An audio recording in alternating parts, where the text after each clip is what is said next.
Langja Goric nisi jetën e vetë 5 shekuj më parë. Banorët më të vjetër të saj tregojnë se një dervish i ardhur nga Dibra e Madhe bleu tokë në këto anë për të shënuar fillimin e jetesës së një bashkësie njerëzish.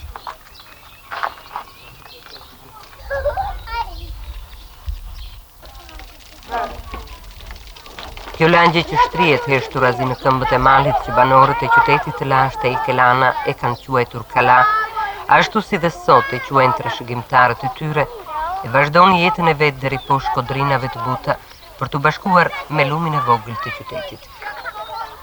Në këtë lagje fillon historia e familjes Fezullari. Shtëpitë e vjetra, rrugecat e ngushta e të pashtruara dhe banorët e saj të lodhur nga jeta që ja kushtëzonte koha, jetuan heshturazi dhe përjetuan brenda qenies së tyre anksin, frikën, misterin e natës së korrikut të vitit 1975. Për diktaturën ndodhia e asaj nate ishte erezi. Goricën lart në kodër dhe liçenin e pafund i lidhte mundi.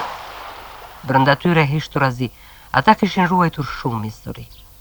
Ata të dy ishin marrë vesh shumë mirë me njëri tjetrin, vetëm ata të dy kishin ditur të përcjellnin atë degdisje njerëzish që kishin apeluar për të jetuar ose për të vdekur.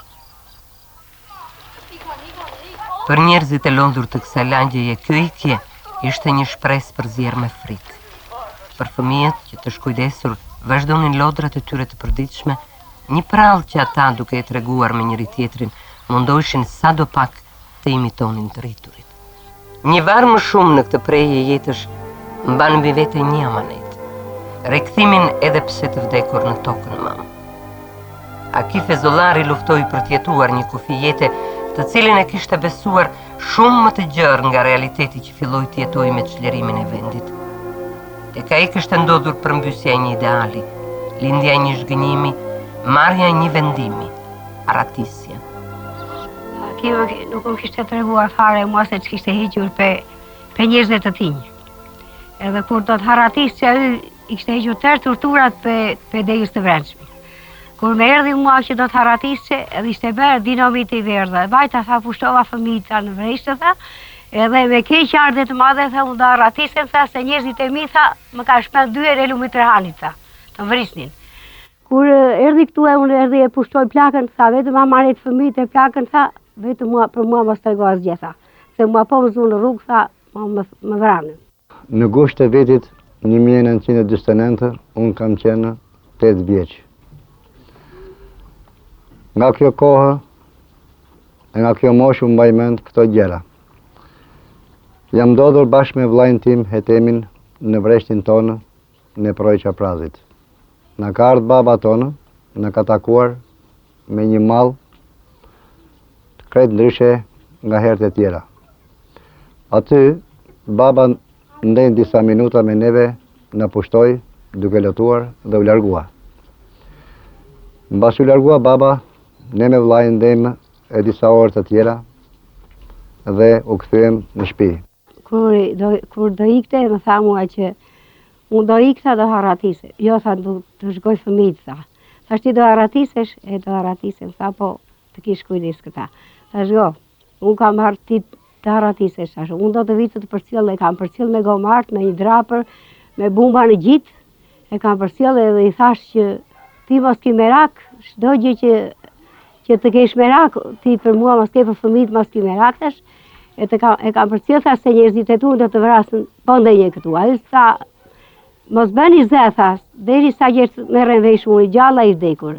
E neve prishni se do vinë të te haberi që atë kanë zënë, por rinim gjithë me pikë, iku nga e keqja, siku nga e mira. Mali i thatë zgjante si karvan deri në grykën e Zvezdës, u ngrije Ivani me takijen e tij të murme e hirënd. Ai iku nga ky mal që njerëzit e qytetit e donin edhe me emrin e tij të trisht.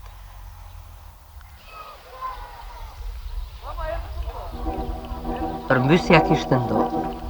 Për diktaturën Aki Fezullari kishte tradhtuar atë dheun dhe dënimi duhet ishte i pamëshirshëm.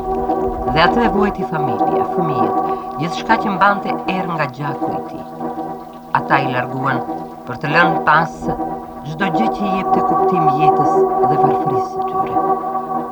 Kjo bashkësi jete që mbante erën e qumshtit të fëmijëve dhe erën e afët të djersës së tij u shkatrua për t'u degdisur dhe internuar larg çdo gjëje të dashur.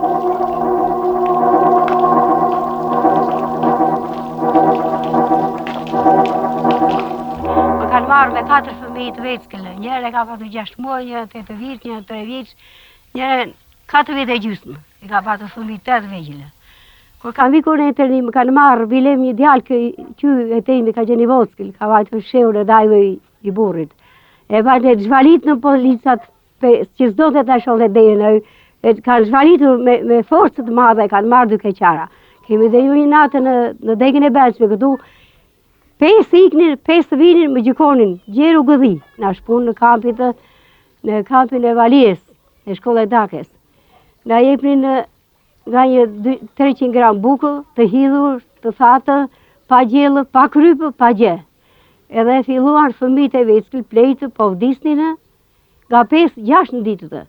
I merrin, unë bilevit e kishe një djalë e vogël Beshirin, e kishe më vdekjet, po vdiste. E më thoshin, shpije në Tiranë. Jo se shpije thash në Tiranë, se ata sa i shpinin, u bërin gjilper, edhe i vdisnin fëmijët të internuarve. Mbajmë në mirë se aty për rreth internimit, kampit internimit, u krijua komplet një varrezë e tëra prej të internuarve. Mbas kësaj kohe, si kaluam 2 vjet aty, u transferuam në një kamp tjetër ku ishin më përpara se të vinim ne robrit gjermanë, të kapur prej luftës. Aty vendi quhej Valjes. Aty ne jetonim njësoj si të burgosurit, me 4 metro tela lartër, me trupa me roje, me mitrolozë automatikë, dhe jashtë telave ishin edhe qentë me erë që qushin qenë gjermanë. Mbas 3 vjet e gjysmë internimi, unë me gjithë familje u lirova dhe erdha në shtëpinë tonë këtu ku jemi Pogradec. Dhe kur mbusha moshën 19 vjeçare, nga organet e sigurimit, unë jam arrestuar për arsye se unë kam dashur të tratoja dhe unë të largohem. Dhe mu vu akuza që unë dënohem për tentativë parathësie edhe agitacion propagandë kundër shtetit. Do të vuaj 10 vjet burg. Atëre kur jeta i dorëzohet gjithkujt vetëm për ta jetuar. Mos pajtimi me realitetin që jetonte, lufta që zhvilloi hishturazi brenda tij, shpërthente herëherë pavedishëm nga mbingopja e dhimbjes dhe vuajtjes. Megjithatë brenda qenies së tij, filloi të lindte një drithërim që i jepte kuptim jetës në atë rreth telash. Liçeni i qytetit jetonte brenda vetes së tij. Dashuria që ndjente ishte vetëm për të, sepse kjo pafundësi ujore jo vetëm e kishte rritur, por edhe mund të prishte përfundimisht kufijtë e vendosur midis të 2 brigjeve për ta çuar atë në Australinë e largët, aty ku jetonte babai i tij. Kjo i jepte të drejtë mendonte për lirinë. Filozofia e mendjes dhe shpirtit të tij u bëvarkë, e ndërtonte dhe e prishte për ta rindërtuar e për ta prishur përsëri. Mendja, duart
ndoshta edhe për të bërë miq të prershëm të thellësive të liçenit.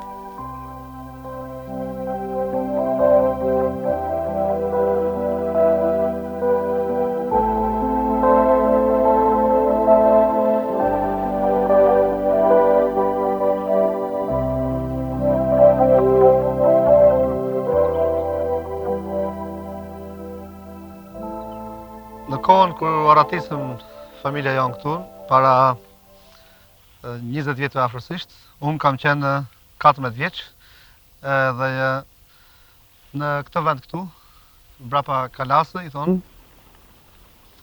Edhe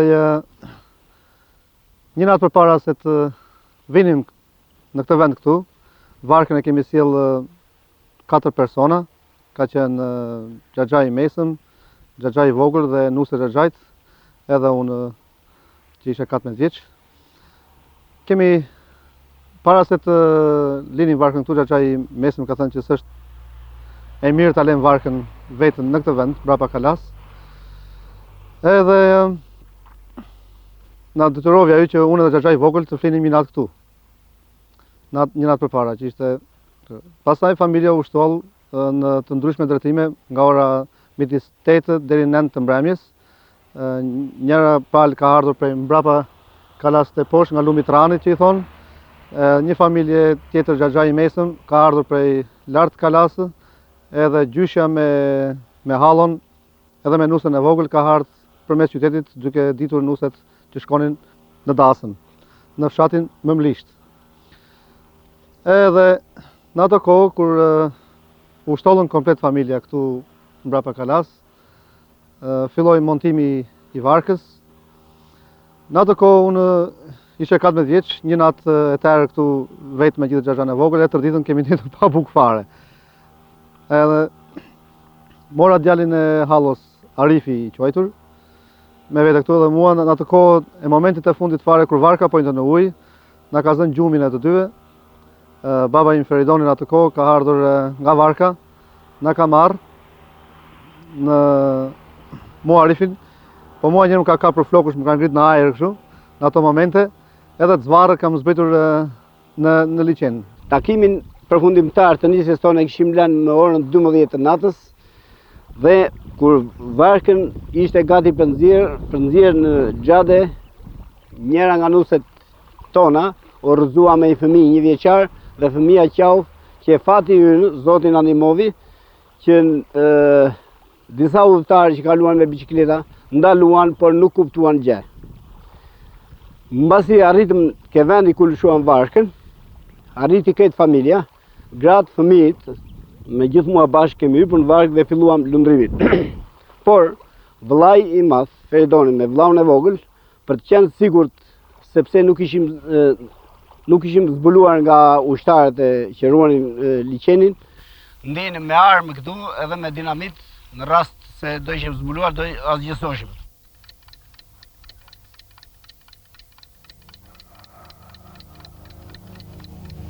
Trekorik 1975. Vendosmëria më poshtë merin që arsye nxit.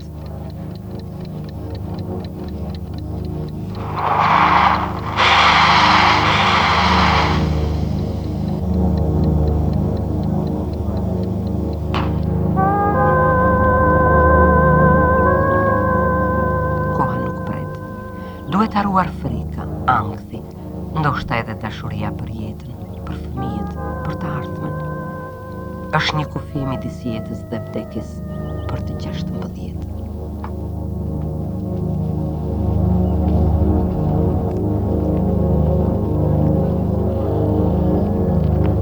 Nata në nshushurimën e krivecit grindavec ishte bota e këtyre njerëzve që zvariteshin për gjatë rruginave të Kalas. A ishte kufiri midis jetës dhe vdekjes. Hapat e tyre rëshqisnin nga dalna dhe unë flakësht. Varka pas cilës e të shtrëngojshin fort në fjertësinë e malit, i mbronte nga ankthi dhe të merri. Nata dhe liçeni do të përcillnin si askush tjetër këtë ndodhit të pazakont. Ata do t'ishin dëshmitar të vetëm e të pa fjalë të kësaj tekdisje e njerëzish që kishin apeluar për t'jetuar ose vdekur. por uji i liçenit merrte forma hynore për ta, për zjerë me frikën dhe të merin, sepse ai do t'ishte shpëtimi ose vdekja e tyre. Pas tetor udhtimi, mëngjezi i gjeti të lodhur, por së fundit të lirë. Liria e tyre bashkohej me frikën ndaj të panjohurës, i priste një jetë tjetër. Tek ata përzishin frika me pasigurinë, misteri me realen, ngadhnjimi me vazhdimsinë, dashuria për jetën me ankthin e së ardhmes.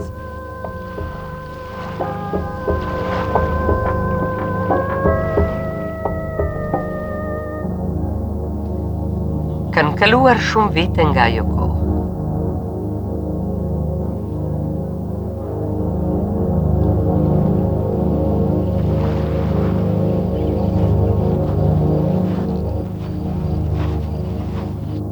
Kur u gëdhi, neve dinim se kishim kaluar ujërat territoriale të Shqipërisë, por faktikisht ishim akoma në brendësi të ujërave tona. Kur pamë pikat kufitare në brenda liçen, fillimisht na u dukën si varka të bardha, por zbuluam sepse ne ishim akoma në ujërat tona dhe kështu me një fuqi, megjithëse ishim shumë të lodhur, me një fuqi të rezervuar, mundëm të kalonim kufirin dhe si e tillë në drejtim të Peshtanit, mirë po kur na u duk fshati Lubanisht më afër se sa Peshtani, atëherë e kthyem drejtimin tonë dhe qëndruam në ato plepat aty ku ndodhemi tani. Mbasandaj, gjuhën nuk dinim. Fillimisht na ka ardhur një rojtar i farmës ishte patate e farma, dhe na ka thënë me gjuhën e tyre mirëmëngjes, por neve kur ai kuptoi se ne s'dinim fare maqedonisht, atëherë na pyeti nga vini ju nga Struga, ne i tham që si dham as i përgjigje. Si familje vendosmi që ti tregonim këtij dhe më në fund i tham që neve s'jemi nga Struga, vim nga Albania, nga Pogradeci.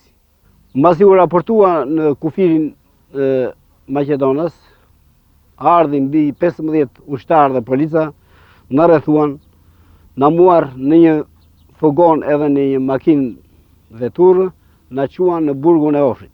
Atje, masi na mbajtën 3 ditë në burg, fëmijët i quan, me gjithë gratë i quan në një kamp turistik, i quajtur Andon Dukov, kurse ne 3 vëllezër na nxuan në gjyq dhe për shkeljet të palejt të zonës kufitare u dënuam 21 ditë burg. Gjatë kësaj kohë që ne ndodheshim në burg, baba jon duke marrë vesh në Australi se ne ishim arratisur, ka ardhur mbas 8 ditësh dhe na ka bërë takimin e parë mbas 26 vjetësh që ishim ndarë në burgun, që një moment i pabesueshëm për neve, sepse na la në moshën shumë të mitër dhe na gjeti familjar të martuar me fëmijë.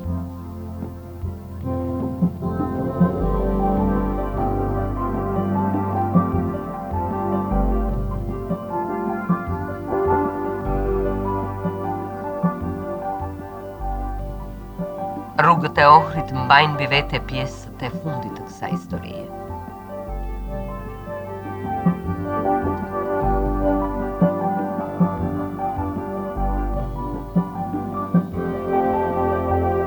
E gjithë familja e vendosur jetoi këtu 56 ditë në këtë shtëpi.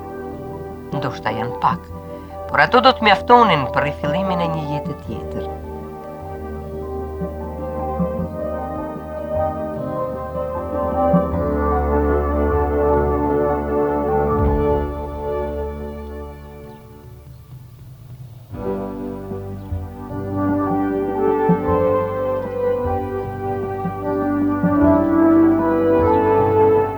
Kujtimet jetojnë përsëri brenda shpirtit të çdo njërit prej tyre. Ata nuk i harrojnë kurrë ditët dhe netët e pritjes për t'u ribashkuar me baban e tyre.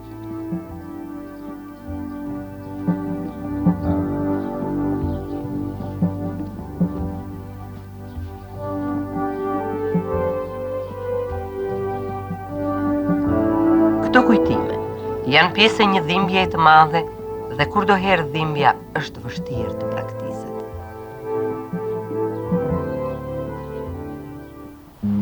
Varka, ky Lejtmotivi I historisë që ju treguam ndodhet sot në qytetin e Shkupit.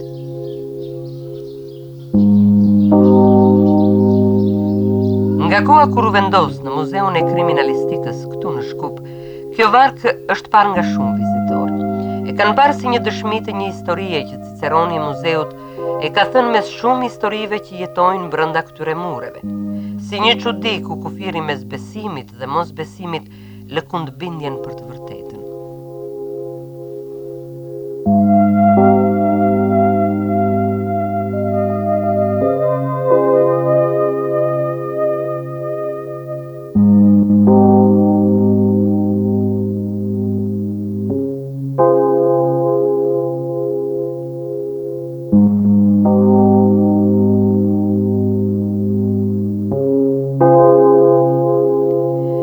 Kjo varkë, që ka 20 vjet që prehet këtu, flet shumë. Kjo është e vërteta. E vërteta e historisë së këtyre njerëzve, të cilëve vetë mohimi për të fituar lirinë I dha shanset për të ndërtuar një tjetër jetë.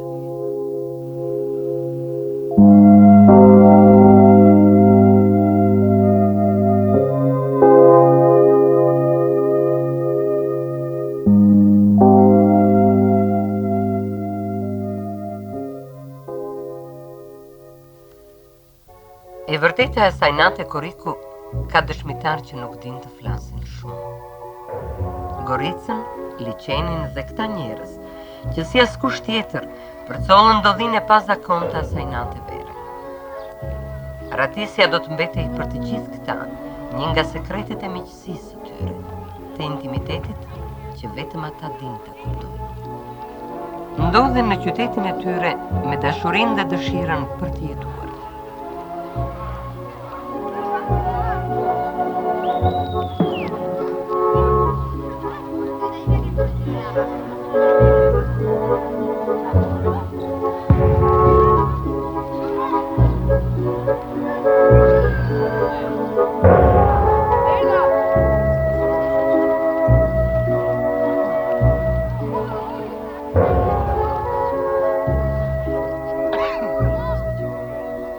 Liçeni që I mirëpriti dhe I çoi larg është për ta preje, ndërsa vargjet e Lëzgushit të Madh, perëndimi vagëlluar mbi liçenin pa kufir, krenaria e dashurisë për qytetin e tyre, ku do të lënë edhe historinë e saj Nate Koriku.